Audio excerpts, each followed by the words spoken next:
you're all speaking. Oh, no, we did the same. 4 days with friends and we did something. Awesome. Did you want to share it too, Charlotte? We went to Tennessee, so the woman had them for some time. They were fabulous. Nice. And they served free champagne. Such a deal. It should be a total loss. So I'm hearing a lot of people spend a lot of time with friends and family and had a good time, right? Sounds like a good way to do the new year. So another question for you. In the past few weeks, has anyone looked at their year in review on Facebook for highlights of your year or maybe that of your friends, right? Did anyone read any articles such as the Times Person of the Year? It was the Ebola, the people that were working with Ebola, in case you didn't read it, but you should read it. It was great. So the idea is that the new year also presents us with an opportunity to look back on the year. So what about New Year's resolutions? Anybody make any good ones? Oh, Yeah, share. same one I make every year. What you got? Not to make any resolution. So are you going to keep it? That's why I keep them. Nice. Yes? What resolution did you make? We're going to come here once a month. Good. I'll keep you to it, see? I told you, you're stuck now. Anybody else make any resolutions they want to share? Yeah. To clean out my inbox, Good luck with that. over 55,000 emails, and then, because I get them in my phone and I don't click on them. So I've been trying to unsubscribe. Yeah. Well, good with that. Good luck with all of these resolutions except for yours. Always keep it. Nice. Well, it's great. So New Year's gives us a chance also to start fresh with an eye forward to the future.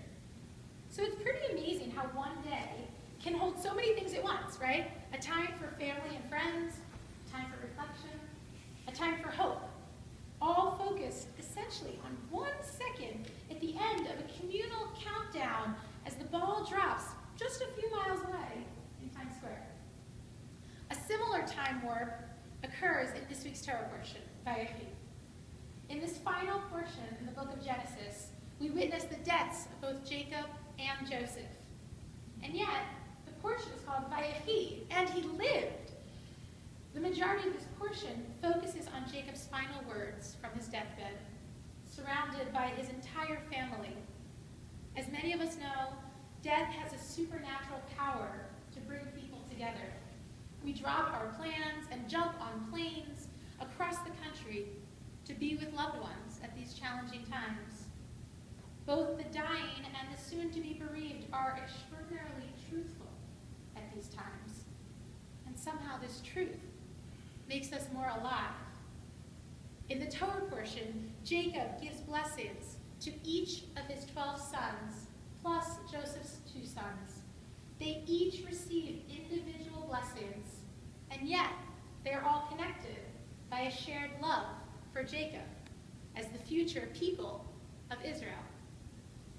According to Jewish tradition, Torah portions are named based on their first unique words. This portion is no exception.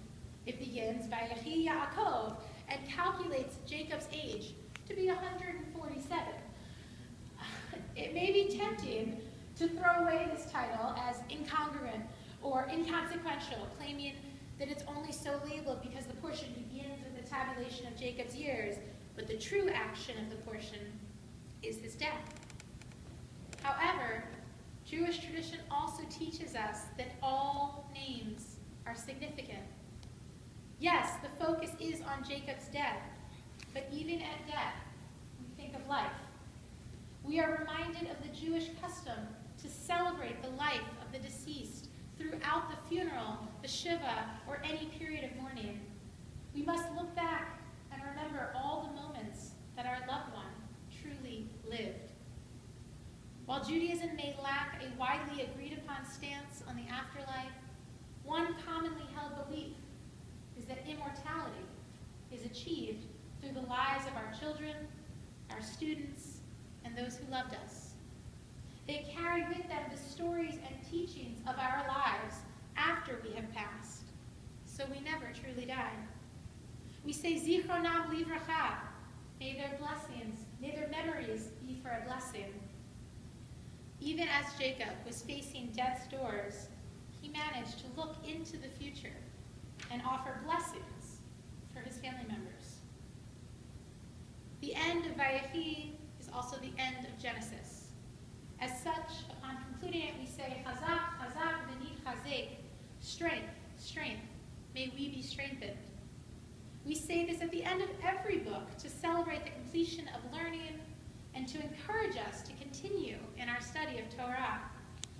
However, after reading about the passing of Jacob and Joseph at the end of Genesis, these words take on a new meaning, reminding us of the strength and life of our forefathers.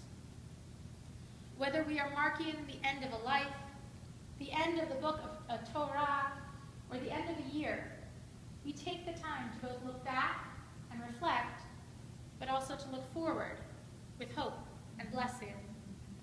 Most importantly, we do it in community, surrounded by those we love.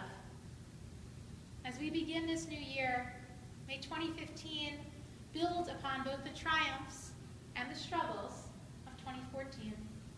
May we be strengthened in our determination to stick to our resolutions, and may we take the time to give and receive blessings from those we love.